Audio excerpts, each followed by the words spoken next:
Hey guys, welcome to the channel. As you see in the thumbnail, what if Issei become a master of Succubus part 3. Before I start, please do support for more awesome content and subscribe my channel and like this video and also share this video with your friends. I have created my other videos playlist, there you can watch my all videos easily, check out as well. Let's start this video. Issei let out a sigh as he stepped out of class. Ika along with Tiamat and Lilith have made his morning hectic to say the least.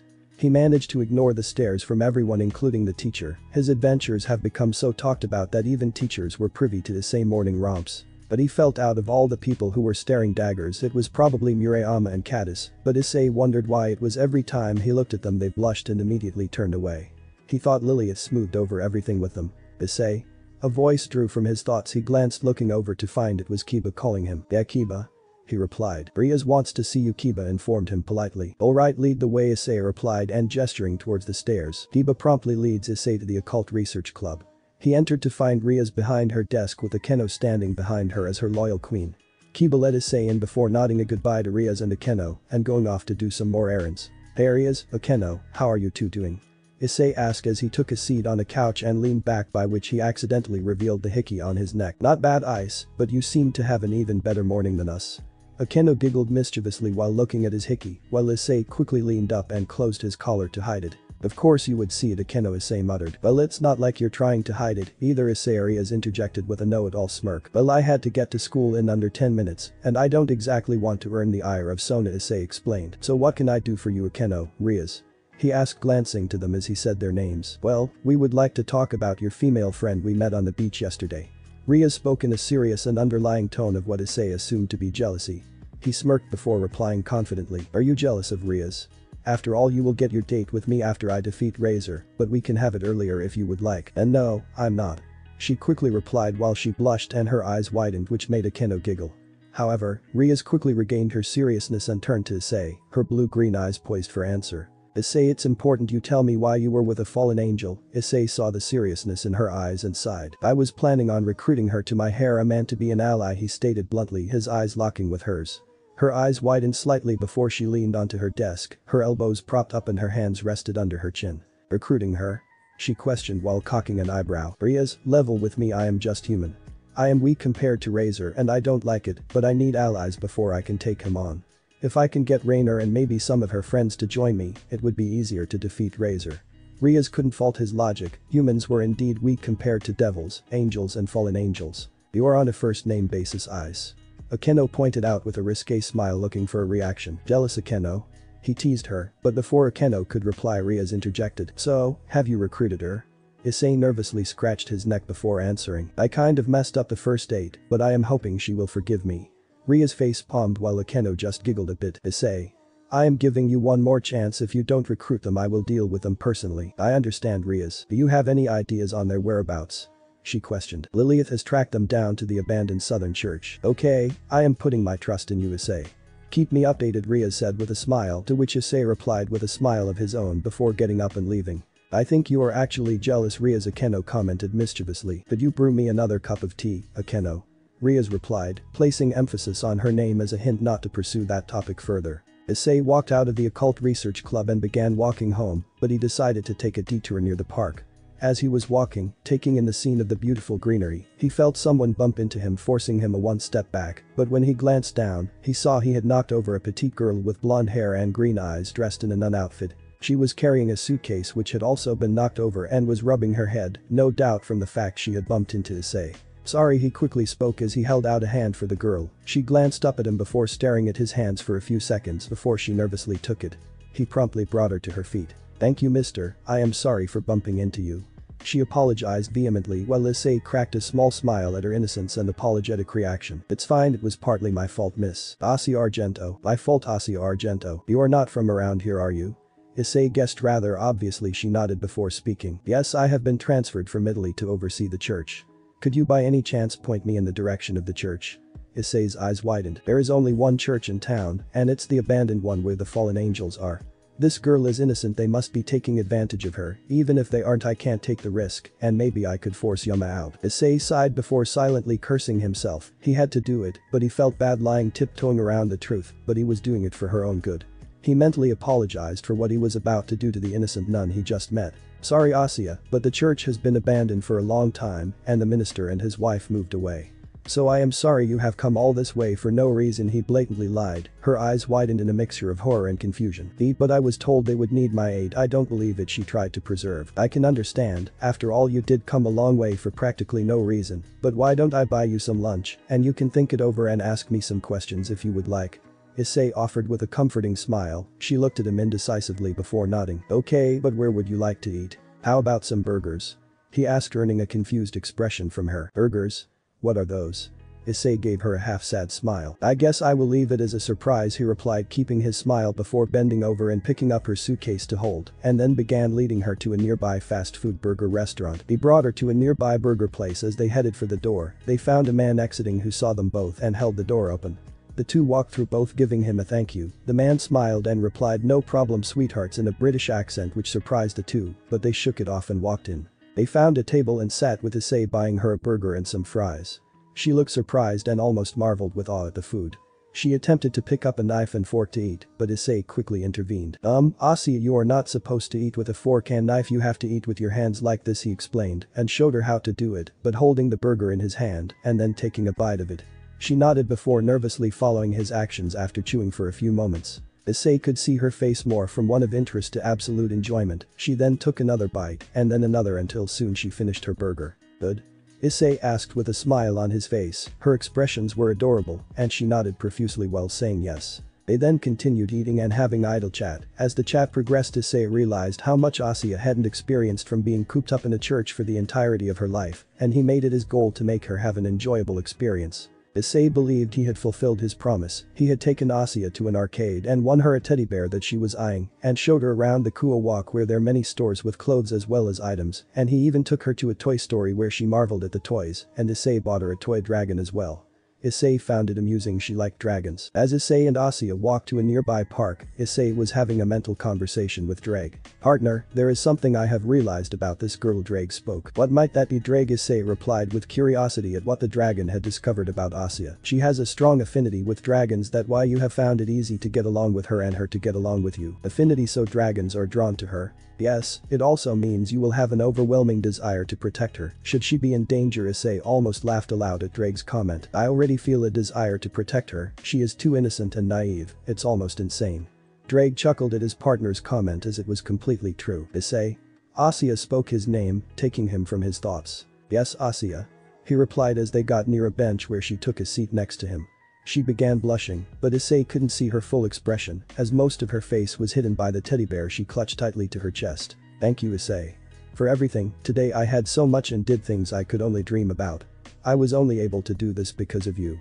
He could see tears forming in the corner of her eyes. Issei gently placed his hand on her head and gave her a full smile. You don't have to thank me, Asya. It was my pleasure. They sat on the bench for a while, enjoying the gentle humming of the fountain which was sputtering water. As Issei sat, he glanced around to see there was another couple. It was a man with slick black hair and dressed in a crisp suit. He was sitting on a bench, his arm wrapped comfortably around what could only be seen as his wife or girlfriend. Issei couldn't see her features, but she had blonde hair. The two were talking happily with laughs intermingled in their conversations. Issei sighed internally. I want to do that with Yuma, he thought. It would be great to sit by her, his arm around her, hearing her sweet laugh that brought a smile to his face. His heart was once again filled with pain. He was dragged out of his thoughts, but the couple talking. Come on Tamim, let's go. The girl spoke as she leaped up, exuding an aura of joy and happiness. Issei saw a smile crack on the face of the man. Alright. I'm coming, he replied before he got up and followed her. Issei smiled and said he was happy for the person to have such a good time when he was stuck in an internal conflict. A gentle silence passed for a few more moments before Issei suddenly felt a faint pulse of magic he recognized from whenever Lilith put up a barrier to prevent them from being disturbed. He immediately rose to his feet, immediately earning a response from Asya. Issei, are you okay? Is something wrong? Yes, get behind me Asya, he quickly told her before he shouted. Boosted gear. The telltale red gauntlet appeared on his fist. After a few moments, a fallen angel descended. She had raven tresses along with violet eyes and was dressed in some sort of bondage-esque outfit.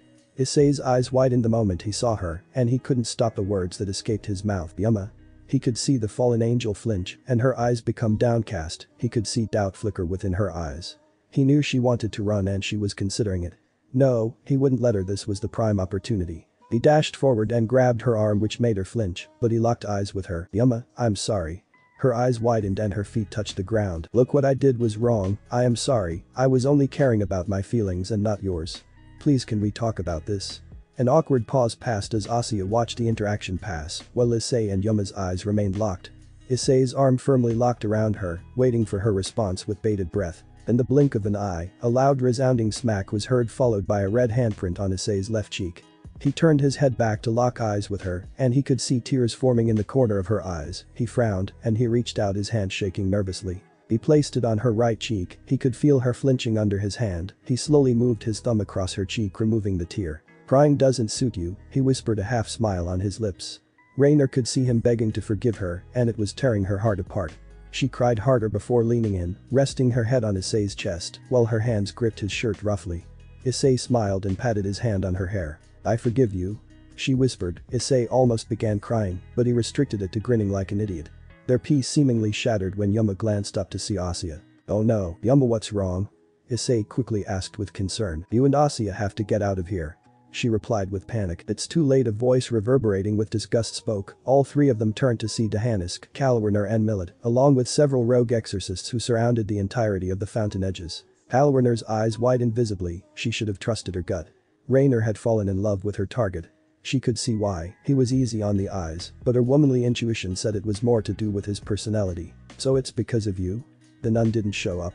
Dehanisk spoke. Yes, Issei replied calmly as he stared down Dehanisk. So much for killing him. Rainer. Millet spoke with venom. I have a question.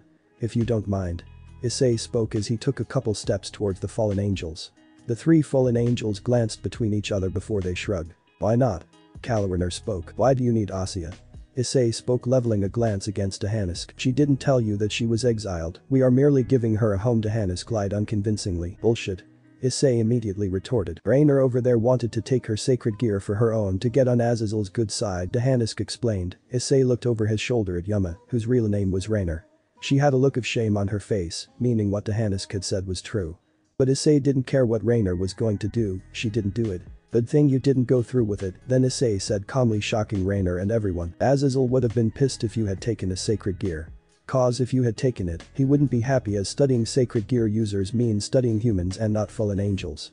I think he would have had you executed for insubordination. Issei elaborated. Dehanisk just began laughing, much to the confusion of everyone present. Thanks for the advice, kid.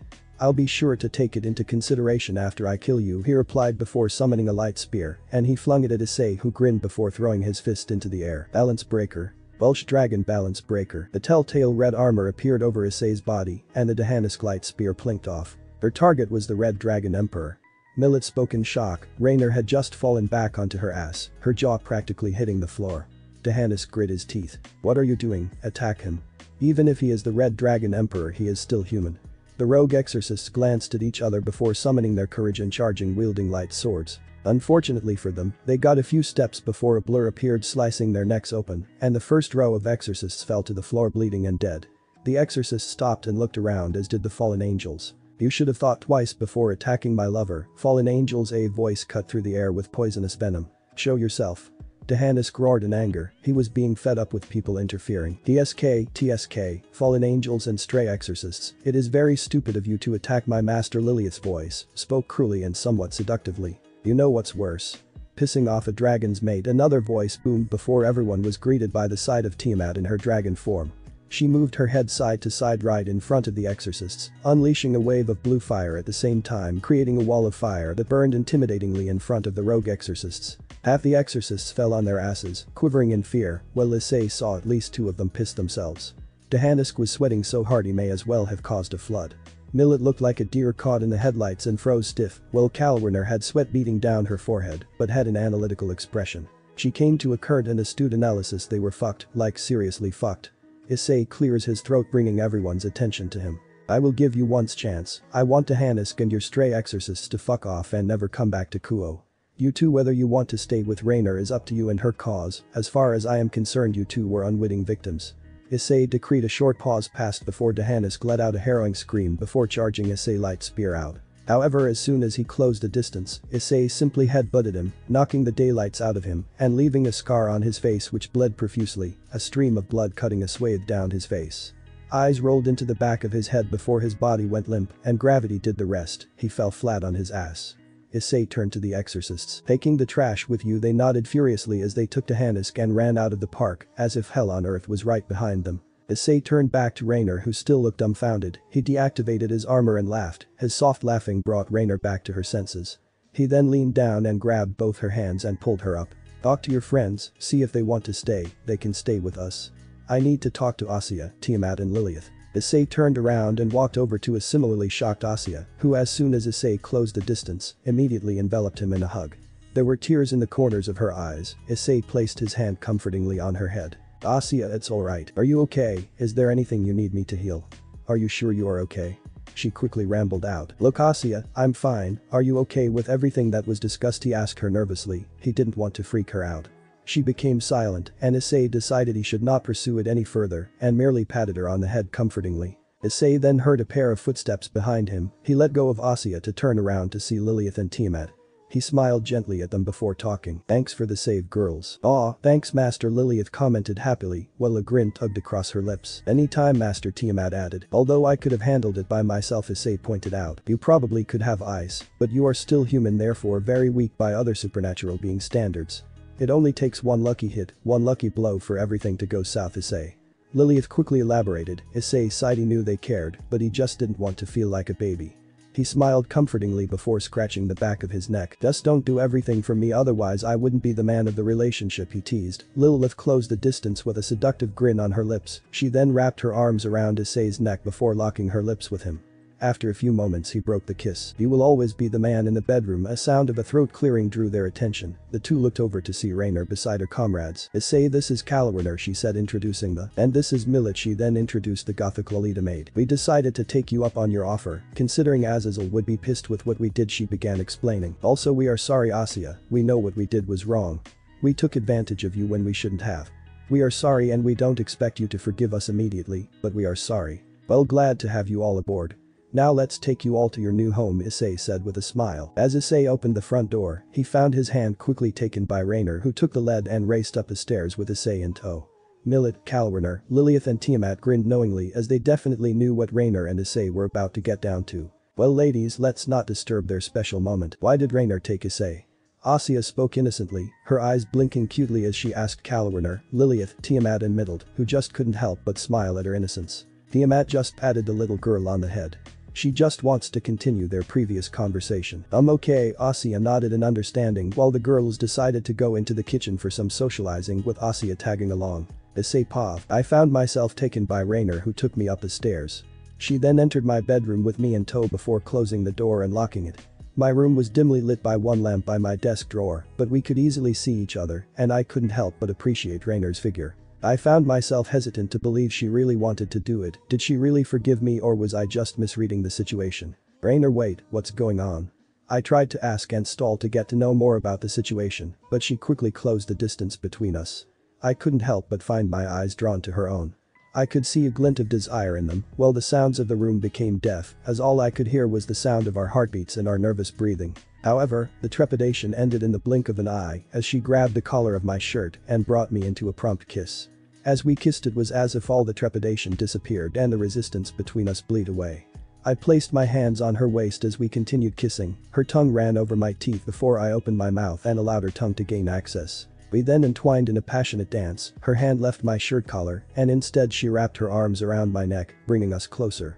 I could our bodies pressing against each other, her soft breasts pushing into my chest. As we kissed, I found one of my hands drifting down to her rear, which I gave a squeeze. It felt tight and my fingers recoiled, not actually sinking in my actions. Garnered a moan from her as we kissed, which served to excite me. As we deepened the kiss, closing our eyes and savoring the moment, I savored the taste of her lips. I compared it to strawberry while her scent began to fill the air between us. It was fruity and was almost intoxicating. We parted, both of us breathing heavily, our eyes still remaining locked. I then decided to take the lead. I moved my hands down to her rear before lifting her. She let out a yelp of surprise and shock. She instinctively wrapped her legs around my waist, but her arms remained comfortably on my neck. I gave her a comforting smile, which she returned with her own. I then carried her over to my bed, placing her down right in the center on her back, my hands beside her head, and I hunched over. The lighting became brighter as we were now closer to it. I found myself mesmerized by her beauty with perfect white skin and her silky smooth raven-colored hair splayed beneath her, giving her an seductive look. My eyes washed over body appreciatively before coming back to meet with her eyes. "Are you going to continue staring or?" She teased me, her eyes displaying lust like my own, no doubt. I promptly leaned down and kissed her on the left side of her neck before going for the right. I placed my lips and began sucking and kissing, aiming to give her a hickey. She moaned out in approval directly into my ears, which served to send an electric feeling of excitement throughout my body. As I continued, she arched her back, pressing herself against me, her warm skin against my body. I wanted to feel more, so I paused my ministrations before leaning up. I took off my shirt and threw it into the corner, her eyes glazed over my chest appreciatively. She hummed her approval before reaching out with her hand, and starting from the top of my chest, she slowly moved down side to side, appreciating every tone and feeling my chest had to offer, while I relished in the feeling of her silky warm touch on my body. "Are you going to continue staring or?" I couldn't help but tease with a cocky smirk. "Don't mind if I do you?"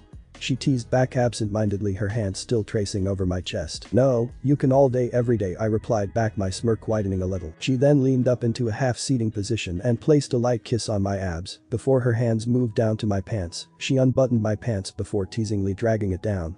She exposed my blue boxers to her eyes, but they widened ever so slightly as she saw the tent of my obvious arousal.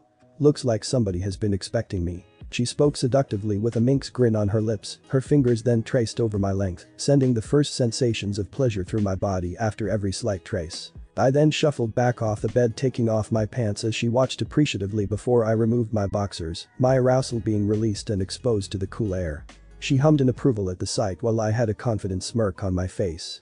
I then shuffled back onto the body, my eyes still staring at her own. I then began taking off her clothes, first her straps which held her breasts and covered them. I was then greeted by the sight of her pink areolas and nipples. "God Rainer," I muttered breathlessly, lust oozing through my voice, without even thinking, going only on instinct, and I leaned forward and wrapped my lips around her nipple, sucking immediately.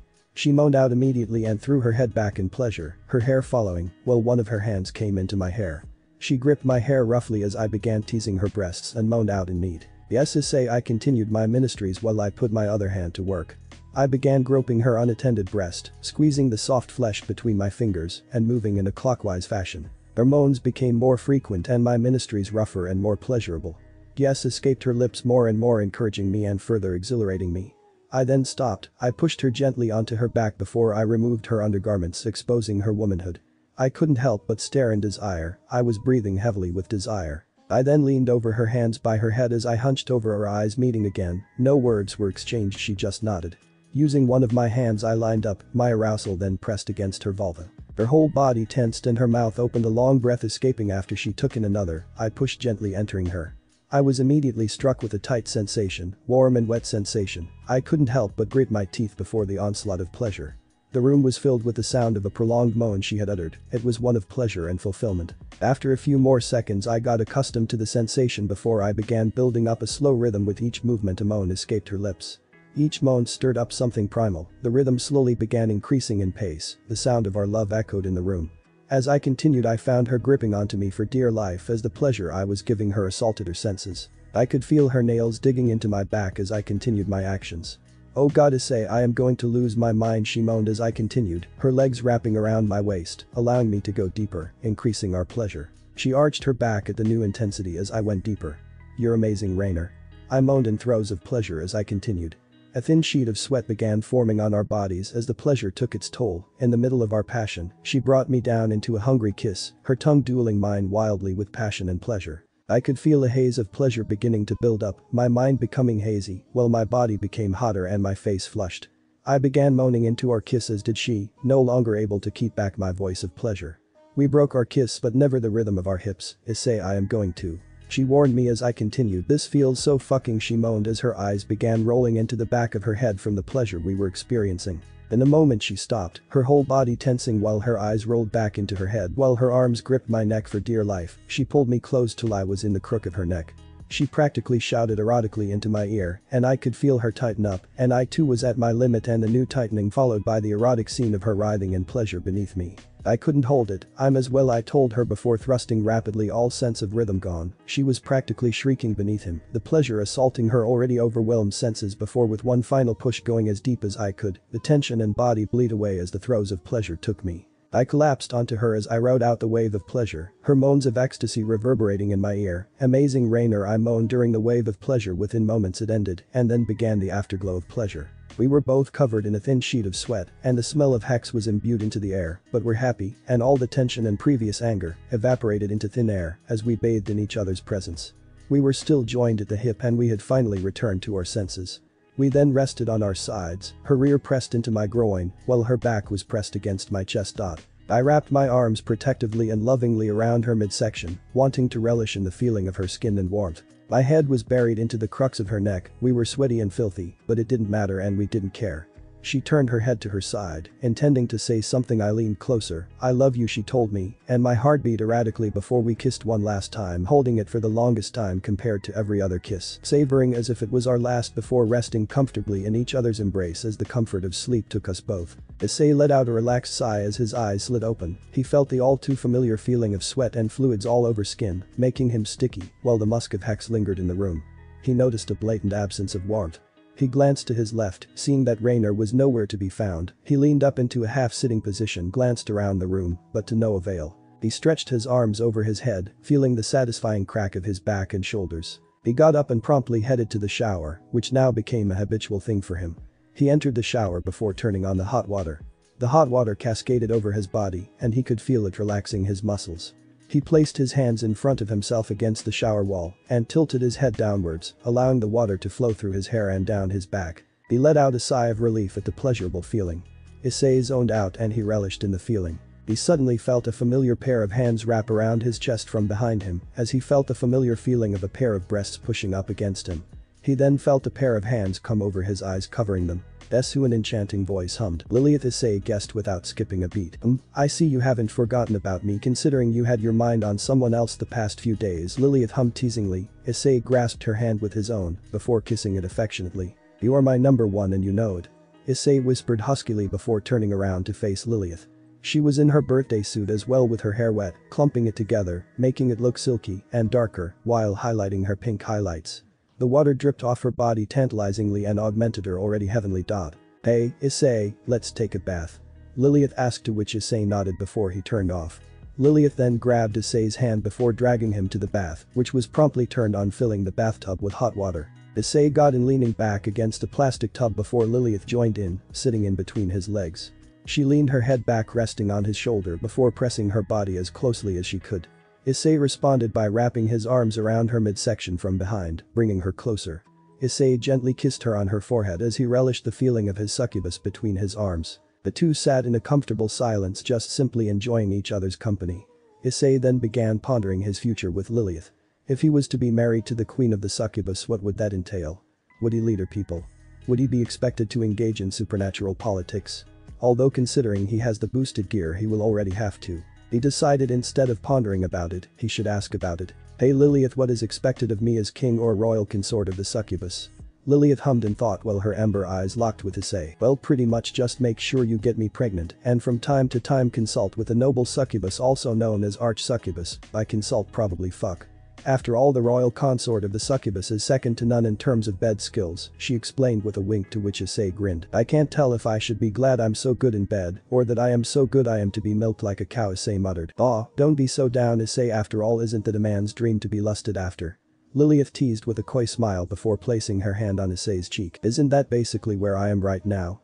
He replied, to which all he got was a coy smile, but after their conversation Issei instincts began taking their course.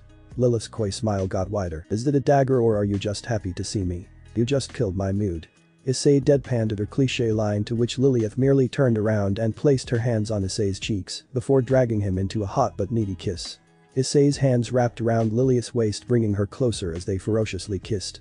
Her breasts pressed against his chest as they both relished the warmth of each other's bodies. He tasted the bottom of her lip, savoring the sweet taste that was ever present. She moaned delightfully into the kiss before their tongues entwined in a heated dance of need and pleasure. Issei began feeling lightheaded as he knew Lilith was working her magic, and kissing a succubus was almost as draining as it was pleasurable. His hands left her waist, traveling down to her barrier where he cupped each cheek, squeezing the right one appreciatively, eliciting another moan from his partner. Lilith moved her arms to rest around Issei's neck as they continued kissing. The two broke the kiss after a few seconds panting, lust-filled amber locking with lustful chocolate. Lilith liked her lips seductively before leaning in and kissing Issei's neck and leaning up to lick his earlobe before whispering seductively fuck me. Issei, a breath of need between each word, to which Issei smiled before he lifted her ass and brought her close to his chest before slowly lowering her onto his shaft. Fugue. Lilith hissed into his ear as she felt Issei split her open, while Issei released a sigh of ecstasy at the pleasure he was reveling in. She was tight and felt like a furnace. Were you so desperate to fuck me, Lilith? You're practically a furnace down there. Issei teased before he felt Lilith begin lifting herself up before slamming down on cock and hips, making Issei moan out in pleasure before Lilith hungrily kissed him before she repeated the action. Pleasure coursing through both of them as they continued their copulation, their tongues desperately dueling for control, while Issei had his hands on her butt cheeks, allowing him control of the rhythm they slowly began building. The noise of flesh was replaced by the sloshing of water in the bathtub, which would occasionally spill over, wetting the floor, but it didn't matter. The hot water seemed tame by comparison to their body warmth and the lust for each other. Lilith stopped her movements, resting herself with Issei still deep inside her. She broke the kiss painting, and a saliva link still linked them both. Their faces were flushed, and both were panting with lust and desire. Issei kissed Lilith's neck before kissing her collarbone, earning a moan of approval from the succubus. He lifted Lilith by her butt cheeks before standing up, them still joined at the hip, before he began pulled back and snapped back into her. Lilith threw her head back with her blonde hair whipping as well and gasped, which quickly turned into moans as she felt Issei go to her core, filling her with his cock. Oh yes, she moaned as if praising to heaven. She wrapped her arms around his neck, holding on as if her life depended on it. Issei then began pounding into her, his cock sliding in and out with immense ease, Lilith's breasts bouncing with each thrust. Every movement increased their pleasure by tenfold. His fingers dug into Lilith's rear as he controlled the rhythm and how deep he would go. He could feel her tighten up more and more as her moans grew in their intensity and loudness. Fuck Issei. Harder. She shouted in absolute pleasure, and Issei would oblige her as he practically began smashing Lilith against him like a wave against the rocks. Lilith's eyes began rolling back while her nails began digging into Issei's neck and her legs wrapped around Issei's waist. Oh god, I'm Issei. She shouted before he felt her go limp in his arms, her arms letting go of his neck and her legs releasing their clutch over his waist, while he felt her tighten and her heat go through the roof. He couldn't hold it in any longer, the pleasure was too much, and he climaxed, letting out a prolonged moan. Lilith, he moaned her name in ecstasy as he felt himself climax. This earned another moan of pleasure from Lilith as he filled her with her seed. Fuck yeah Issei, she moaned in a slutty fashion at the feeling of his warm semen inside of her. Thanks for watching this video. Part 3 is over. If you really enjoy this video, like, subscribe, and comment down below, and turn on that bell notification. And also check out the playlist that I have created and enjoy. Link is in the description. See you in the next video. Goodbye.